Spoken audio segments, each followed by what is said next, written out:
ለአዳዲስና ለታላላቅ ነገሮች የሚያዘጋጅ እንግዳ ካንተ ከኔና ካንቺ ለመኖር ለማንቃት ለማስተማር ለመምራትና ለማስተካከል ትክክል መሆንህን ለማረጋገጥ ትክክል እንድትሆን ትክክለኛ መንገድ እንድትጓዝ የሚያስብ ወገን ዘመድ አለኝታ ለመሆን ሁልጊዜ የሚተጋ በህልምና በራእይ ሁልጊዜ ማታ ላንተ መታየት ላንቺ መታየት ከጀመረ ምን ታስባለህ? ይህስ ምን አስበው ነው ብለህ ሳታመነታ በህልምህና በራእይ እየታየ ያለውን ትከተላለህ? አትከተልም?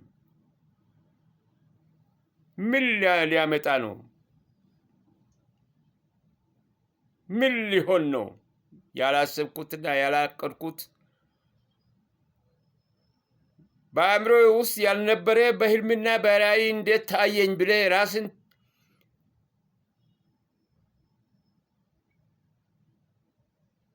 ትገመግማለህ? ራስን ማየት ትጀምራለህ? ወይስ በልብህ ይዘህ እንደ ልማዲ የቆጡን የባጡን ያልክ የቀባጠርክ ትቀጥላለህ?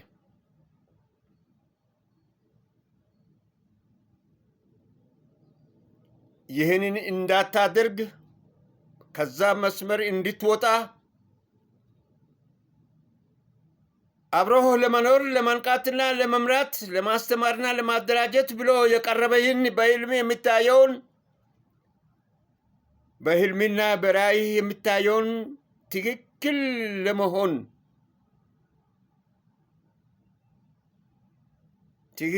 ለመሆን ጥረት ታደርጋለህ? አታደርግም?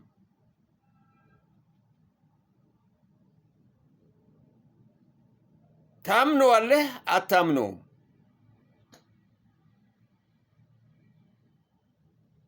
የማታምን ከሆነ ግትር ነህ። የማታምን ከሆነ ጨካኝ ነህ።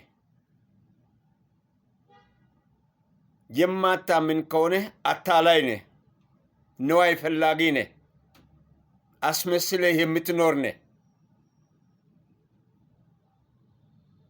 የምትፈልግ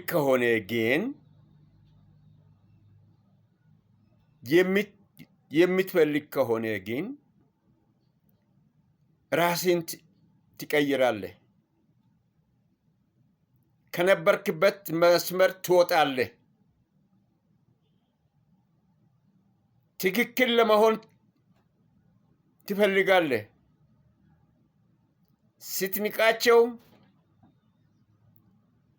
ስታሽሟጥጣቸው ለነበሩት ተመልሰህ ስታዛቸው ለነበርካቸው ታዛዥ ትሆናለህ። ማገልገል ትጀምራለህ። ማገልገል ስትጀምር፣ መታዘዝ ስትጀምር ትላንት ለነዋይ ብለህ ተራ ፍቅር ስትሰጥ ከነበርከው ተለውጠህ መለኮታዊ ፍቅር መስጠት ከቻልክ፣ ግትር ነበርከው ተለሳልሰህ መቅረብ ከቻልክ፣ ጨካኝ የነበርከው ርኅሩህ መሆን ከቻልክ፣ ይህን በህልምህና በራእይ እየመጣ የሚቆሰቁስህና እንድትበረግግ እንድትመለስ ከነበርክበት የሚመክርህ አንድ ነገር አለ ማለት ነው። ያንን አብሮህ እየኖረ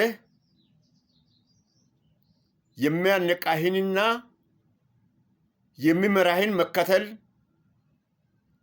ግዴታህ ነው።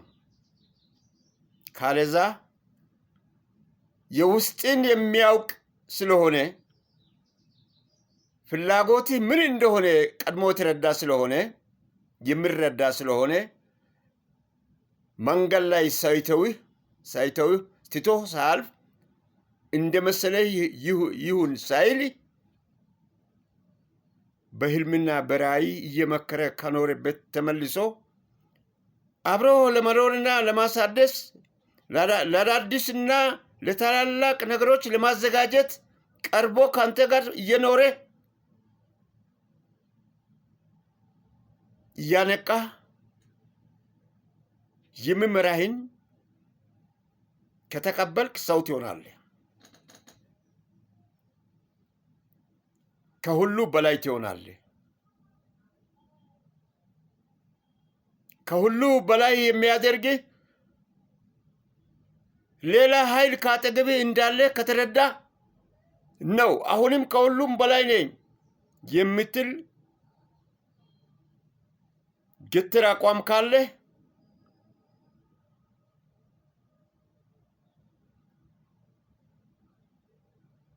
ተራ ፍቅር እየሰጠህ የምትኖር ከሆነ ወዮልህ፣ ወዮልኝ ለኔ፣ ወዮልኝ ላንቺ፣ ወዮልኝ ላንተ፣ ወዮልህ ላንተ። ሰውን ታታላለህ እንጂ አብሮህ የሚኖረውን የሚያነቃህና የሚመራህን ማታለል አትችልም።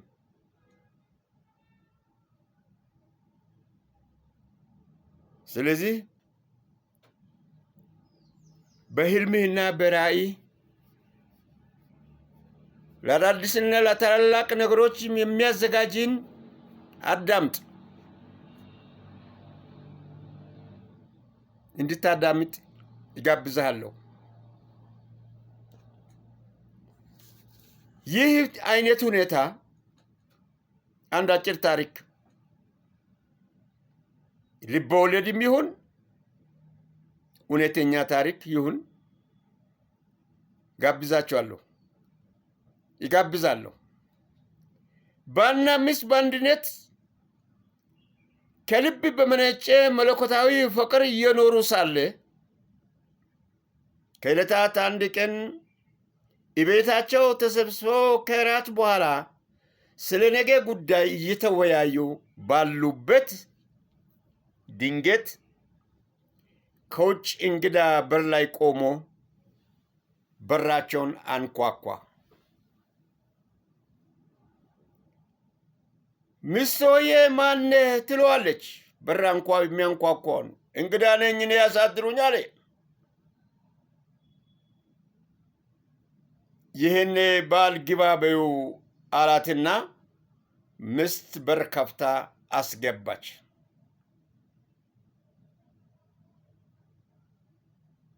ባልሆዬ ማነህ አንተ ብሎ ጠየቀ። ከየት መጣህ? ማነህ አንተ አለ። እንግዳው እኔ ሞት ነኝ አለ። ተልኬ መጥቻለሁ ብሎ ጨከን ያለ መልስ ሰጠ። ምን ትፈልጋለህ ታዲያ? ምን ለመሆን ነው ተልኬ የመጣኸው? ብሎ ባልሆዬ ከረር አድርጎ ሲጠይቀው የሚፈልገውማ ከእናንተ አንዳችሁን ይዤ ለመሄድ መጣሁ። እኔ ሞት ነኝ። ከሁለታችሁ አንዳችሁን ይዤ እሄዳለሁ አለ። ከሁለታችሁ ማናችሁ ይዤ እንደሚሄድ ምርጫችሁን አሳውቁኝ አለ። ባልሆዬ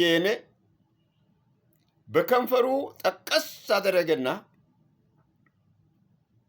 ሚስቱን ይዞ እንዲሄድ ለሞት አሳልፎ ሰጠ።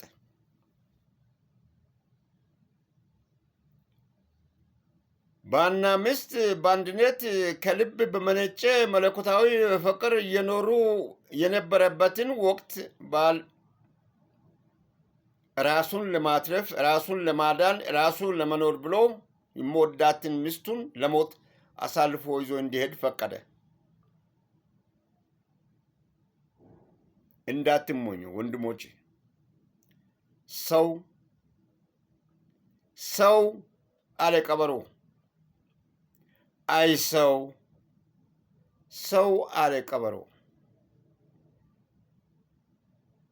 ምንም አይነት ዕውቀት ይኑርህ፣ ምንም አይነት ዕውቀት ይኑርሽ፣ ለሌላ አይደለም ዕውቀትሽ፣ ለሌላ አይደለም ዕውቀትሽ፣ ለራሲ ነው። ከራስ በላይ ንፋስ እንደተባለው ካንተ የተረፈውን ነው ባይከዳኝ የሚያገኘው። አንተን የተከተለው ባይከዳኝ ሞኙ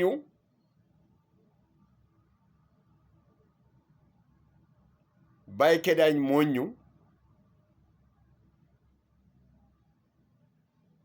ባይከዳኝ ሞኙ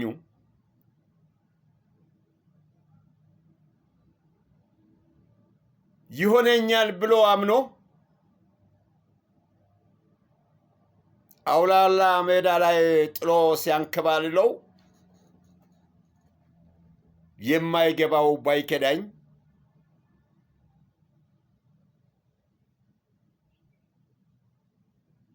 ያልገባት ሚስቱ አብሮ መኖራቸውን እያሰበች ጨካኙ ለሞት አሳልፎ ሰጣት። አይ ባይከዳኝ አምነን ተካድን።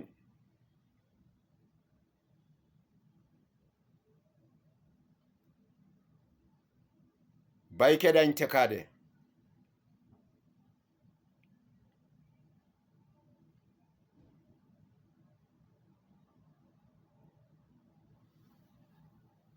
አስቀድሞ ነበረ መደቆስ። አሁን ምን ያደርጋል ድስት ጥዶ ማልቀስ እንደተባለው ተረት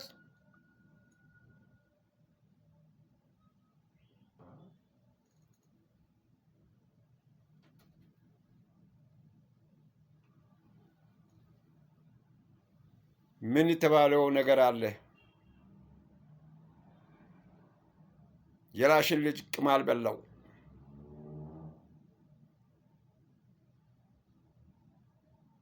በዚህ ሐሳብን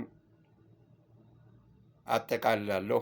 የላሽን ልጅ ቅማል በላው በሚል ርዕስ ሐሳብን ይቋጫለሁ።